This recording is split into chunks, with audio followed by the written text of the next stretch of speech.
This news update.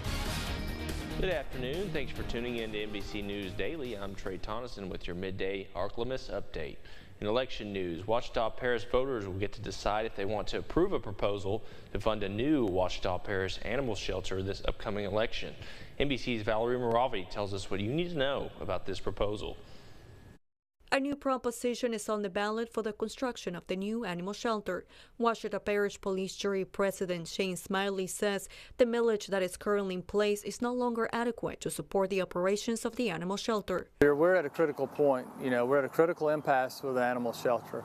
The animal shelter has operated off of the same millage for so many years. The proposed millage will levy a 1.75 millage property tax for a period of 10 years for the parish animal shelter and health unit. Part of this millage is going to be used for construction and the other part will be used for operations. The 0.5 mils that we plan to use for construction, we feel very certain that we'll be able to pay that off within a period of 5 years. Once that is done, that 0.5 mils will go away.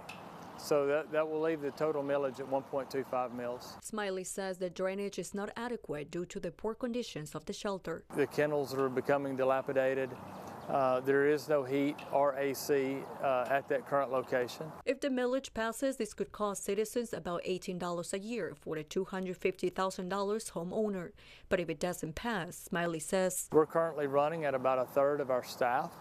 And it's going to get worse if we don't pass the millage. Smiley says they will use the 0.5 mils of the proposed millage to build the new animal shelter and pay them off within the first 5 years of construction. So after 5 years, roughly about 40% of the millage that's being passed will go away. Election date is March 25th. Reporting in Monroe, I'm Valerie Moravi for your Ark-La-Miss News Source. In education news, Lincoln Preparatory School in Grambling has been without a building for around 3 years. That changed this week when the school's elementary students started classes at Lincoln Prep's brand new $30 million, 100,000 square foot facility. This week only, 1st through 4th graders moved into the building. The school will add its middle schoolers next week and high schoolers in 2 weeks.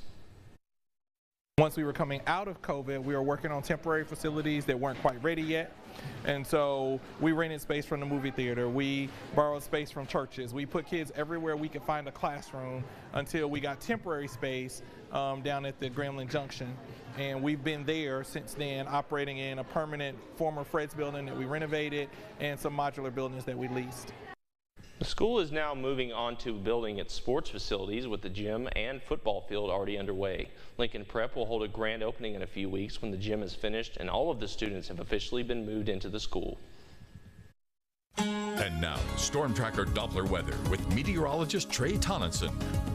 After a clear string of days, we saw winds shift to the south-southeast overnight, and as that happened, warm, moist air was brought back into our atmosphere, enhancing our cloud building overnight into the morning hours, meaning not only an overcast morning, but an overcast day across the area in our general region. Now we're seeing that system that dropped down through the mountainous west yesterday will move across our area today, mainly starting in the afternoon hours, and as that arrives, storm chances increase, and as storm chances increase, the severe weather chance increases in the late afternoon overnight into your Friday morning. But on into this evening, that's when we really monitor the potential for some severe weather development. See the moisture down into the south and southeast as that system moves off to the east, damaging winds. The main concern, but different modes of severe weather are possible. Highs today topping out into the mid to upper 70s with those afternoon storm chances cranking up decently quickly as that front nears. On into the second half of your day, we are monitoring that potential for severe weather, and because of that severe weather outlook, as western areas in our viewing area in a level 2 out of 5 slight risk, areas to the east in a level 1 out of 5 marginal risk for severe weather development overnight into your Friday morning. Now the good news is, after we get rid of this particular cold front and moisture follows it out the door to the east, we start moving towards the weekend, and with that we drop those temperatures and move more so in a clearer direction for the weekend and also into next week. Now we warm up a little bit into next week, but still a little chilly and clear. To stay on top of every news story in the Ark-La-Miss, make sure you download the NBC 10 News app. All you have to do is search KTVE in the App Store or on Google Play. That's all for now. Have a great day.